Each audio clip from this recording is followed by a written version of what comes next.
الحمد لله الذي أنزل على عبده الكتاب ولم يجعل له عوجا قيما لينذر بأسا شديدا من لدنه ويبشر المؤمنين الذين يعملون الصالحات أن لهم أجرا حسنا ماكثين فيه أبدا وينذر الذين قالوا اتخذ الله ولدا ما لهم به من علم ولا لآبائهم كبرت كلمة تخرج من أفواههم إن يقولون إلا كذبا فلعلك باخع نفسك على آثارهم إن لم يؤمنوا بهذا الحديث أسفا إنا جعلنا ما على الأرض زينة لها لنبلوهم أيهم أحسن عملا وإنا لجاعلون ما عليها صعيدا جرزا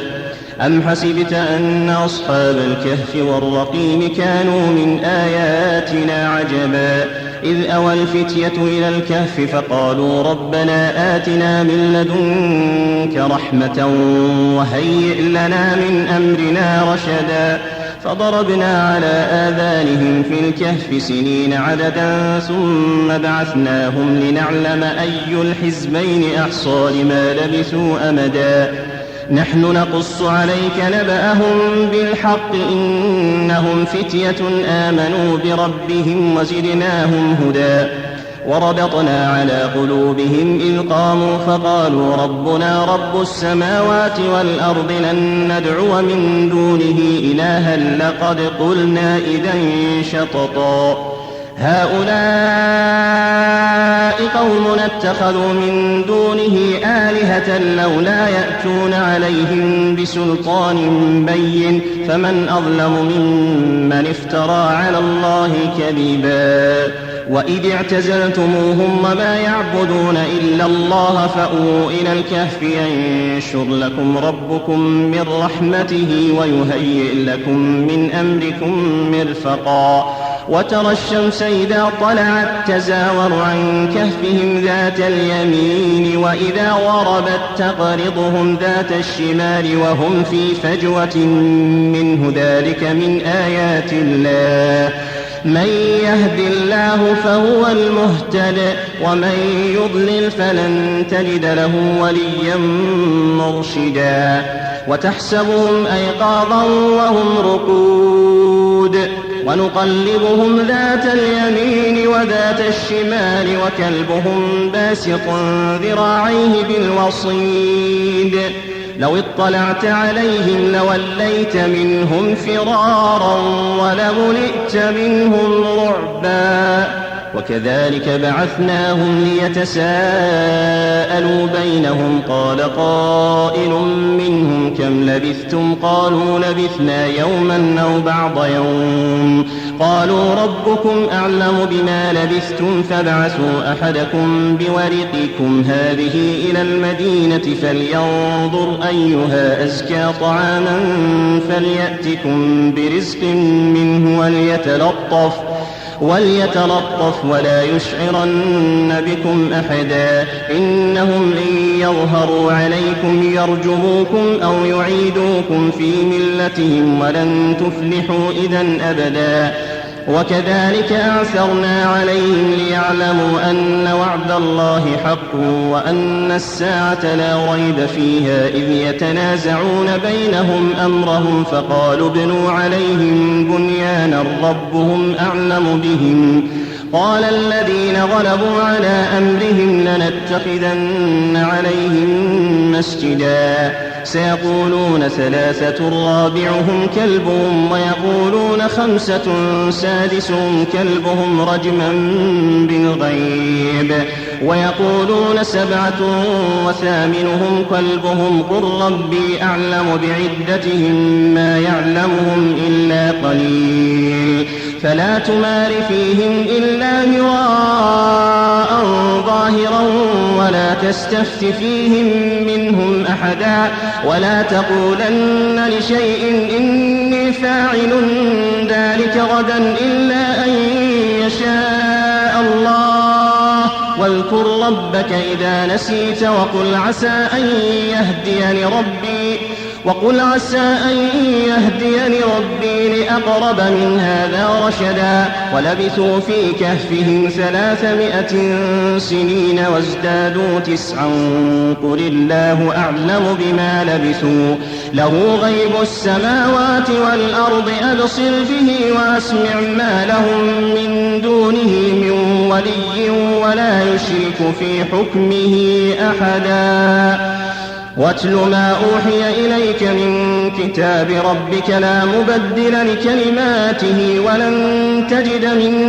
دونه ملتحدا واصبر نفسك مع الذين يدعون ربهم بالغداة والعشي يريدون وجهه ولا تعد عيناك عنهم تريد زينة الحياة الدنيا ولا تطع من أغفلنا قلبه عن ذكرنا واتبع هواه وكان أمره فرطا وقل الحق من ربكم فمن شاء فليؤمن ومن شاء فليكفر إنا أعتدنا للظالمين نارا أحاط بهم سرادقها وإن يستغيثوا يغاثوا بماء كالمهل يشوي الوجوه بئس الشراب وساءت مرتفقا إن الذين آمنوا وعملوا الصالحات إنا لا نضيع أجر من أحسن عملا أولئك لهم جنات عدن تجري من تحتهم الأنهار يحلون فيها من أساور من ذهب ويلبسون ثيابا خضرا من سندس واستبرق متكئين فيها على الأرائك نعم الثواب وحسنت مرتفقا واضرب لهم مثل الرجلين جعلنا لأحدهما جنتين من أعناب وحففناهما بنخل وجعلنا بينهما زرعا كلتا الجنتين آتت أكلها ولم تظلم منه شيئا وفجرنا خلالهما نهرا وكان له ثمر فقال لصاحبه وهو يحاوره أنا أكثر منك مالا وأعز نفرا ودخل جنته وهو ظالم لنفسه قال ما أظن أن تبيد هذه أبدا وما أظن الساعة قائمة ولئن رددت إلى ربي لأجدن خيرا منها منقلبا قال له صاحبه وهو يحاوره وكفرت بالذي خلقك من تراب ثم من نطفة ثم سواك رجلا لكن هو الله ربي ولا أشرك بربي أحدا ولولا إذ دخلت جنتك قلت ما شاء الله لا قوة إلا بالله إن ترني أنا أقل منك مالا وولدا فعسى ربي أن يؤتيني خيرا من جنتك ويرسل عليها حسبانا من السماء فتصبح صعيدا زلقا أو يصبح ماؤها غورا فلن تستطيع له طلبا وأحيط بثمره فأصبح يقلب كفيه على ما أنفق فيها وهي خاوية على عروشها ويقول يا ليتني لم أشرك بربي أحدا ولم تكن له فئة ينصرونه من دون الله وما كان منتصرا هنالك الولاية لله الحق هو خير ثوابا وخير عقبا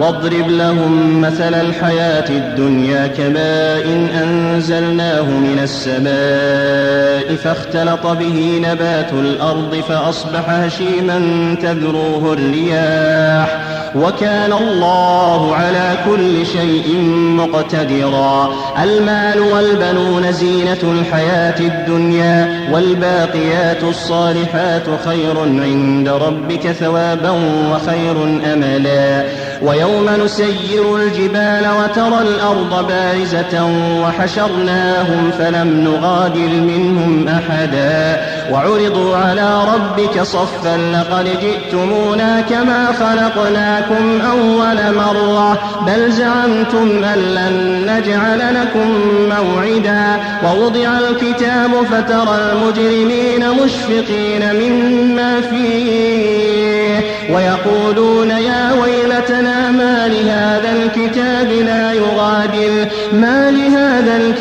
لا يغادر صغيرة ولا كبيرة إلا أحصاها ووجدوا ما عملوا حاضرا ولا يظلم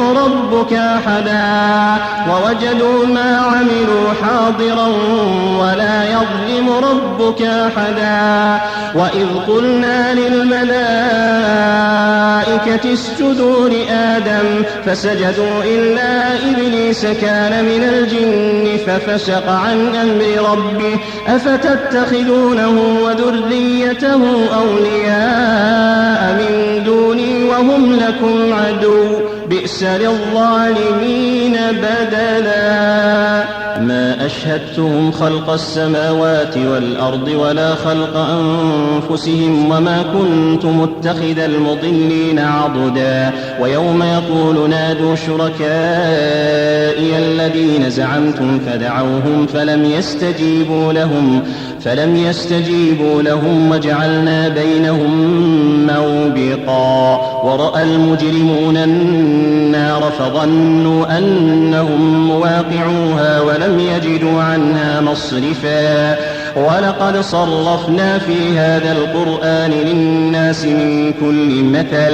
وكان الإنسان أكثر شيء جدلا. وما منع الناس أن يؤمنوا إذ جاءهم الهدى ويستغفروا ربهم إلا أن تأتيهم سنة الأولين أو يأتيهم العذاب قبلا. وما نرسل المرسلين إلا مبشرين ومنذرين ويجادل الذين كفروا بالباطل ليدحضوا به الحق واتخذوا آياتي وما أنذروا هزوا. ومن أظلم ممن ذكر بآيات ربه فأعرض عنها ونسي ما قدمت يداه إنا جعلنا على قلوبهم أكنة أن يفقهوا وفي آذانهم وقرا وإن تدعهم إلى الهدى فلن يهتدوا إذا أبدا. وربك الغفور ذو الرحمة لو يؤاخذهم بما كسبوا لعجل لهم العذاب بل لهم موعد لن يجدوا من دونه موئلا. وتلك القرى أهلكناهم لما ظلموا وجعلنا لمهلكهم موعدا. وإذ قال موسى لفتاه لا أبرح حتى أبلغ مجمع البحرين أو أمضي حقبا فلما بلغا مجمع بينهما نسيا حوتهما فاتخذ سبيله في البحر سرابا. فلما جاوزا قال لفتاه آتنا غداءنا لقد لقينا من سفرنا هذا نصبا. قال أرأيت إذ أوينا إلى الصخرة فإني نسيت الحوت وما أنسانيه إلا الشيطان أن أذكره واتخذ سبيله في البحر عجبا قال ذلك ما كنا نبغ فارتدا على آثارهما قصصا. فوجدا عبدا من عبادنا آتيناه رحمة من عندنا وعلمناه من لدنا علما. قال له موسى هل أتبعك على أن تعلمني مما علمت رشدا قال إنك إنك لن تستطيع معي صبرا وكيف تصبر على ما لم تحط به خبرا قال ستجدني إن شاء الله صابرا ولا أعصي لك أمرا قال فإن اتبعتني فلا تسألني عن شيء حتى أحدث لك منه ذكرا فانطلقا حتى إذا ركبا في السفينة خرقها قال أخرقتها لتغرق أهلها لقد جئت شيئا إمرا قال ألم أقل إنك لن تستطيع معي صبرا قال لا تؤاخذني بما نسيت ولا ترهقني من أمري عسرا فانطلقا حتى إذا لقيا غلاما فقتله قال أقتلت نفسا زكية بغير نفس لقد جئت شيئا نكرا قال ألم أقل لك إنك لن تستطيع معي صبرا قال إن سألتك عن شيء بعدها فلا تصاحبني قد بلغت من لدني عذرا فانطلقا حتى إذا أتيا أهل قرية استطعما أهلها فأبوا أن يضيفوهما فوجدا فيها جدارا يريد أن ينقض فأقامه قال لو شئت لاتخذت عليه أجرا قال هذا فراق بيني وبينك سأنبئك بتأويل ما لم تستطع عليه صبرا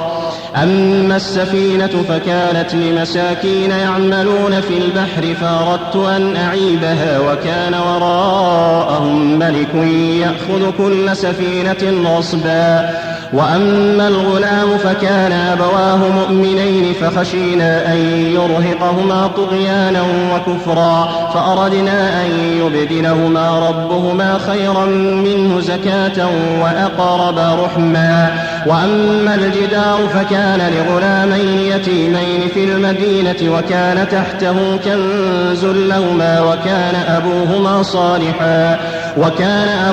صالحا فأراد ربك أن يبلغا أشدهما ويستخرجا كنزهما رحمة من ربك وما فعلته عن أمري ذلك تأويل ما لم تسطع عليه صبرا ويسألونك عن ذي القرنين قل سأتلو عليكم منه ذكرا إنا مكنا له في الأرض وآتيناه من كل شيء سببا فأتبع سببا حتى إذا بلغ مغرب الشمس وجدها تغرب في عين حمئة ووجد عندها قوما قلنا يا ذا القرنين إما أن تعذب وإما أن تتخذ فيهم حسنا قال أما من ظلم فسوف نعذبه ثم يرد إلى ربه فيعذبه عذابا نكرا وأما من آمن وعمل صالحا فله جزاء الحسنى وسنقول له من أمرنا يسرا ثم أتبع سببا حتى إذا بلغ مطلع الشمس وجدها تطلع على قوم لم نجعل لهم من دونها سترا كذلك وقد أحطنا بما لديه خبرا ثم أتبع سببا حتى إذا بلغ بين السدين وجد من دونهما قوما لا يكادون يفقهون قولا قالوا يا ذا القرنين إن يأجوج ومأجوج مفسدون في الأرض فهل نجعل لك خرجا على أن تجعل بيننا وبينهم سدا قال ما مكني فيه ربي خير فأعينوني بقوة أجعل بينكم وبينهم ردما آتوني زبر الحديد حتى إذا ساوى بين الصدفين قال انفخوا حتى إذا جعله نارا قال آتوني أفرغ عليه قطرا فما استطاعوا أن يظهروه وما استطاعوا له نقبا قال هذا رحمة من ربي فإذا جاء وعد ربي جعله دكاء وكان وعد ربي حقا وتركنا بعضهم يومئذ يموج في بعض ونفخ في الصور فجمعناهم جمعا وعرضنا جهنم يومئذ للكافرين عرضا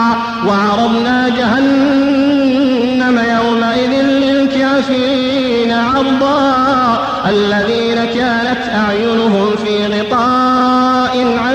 ذكري وكانوا لا يستطيعون سمعا أفحسب الذين كفروا أن يتخذوا عبادي من دوني أولياء إنا أعتدنا جهنم للكافرين نزلا قل هل ننبئكم بالأخسرين أعمالا الذين ضل سعيهم في الحياة الدنيا وهم يحسبون أنهم يحسنون صنعا أولئك الذين كفروا بآيات ربهم ولقائه فحبطت أعمالهم فلا نقيم لهم يوم القيامة وزنا ذلك جزاؤهم جهنم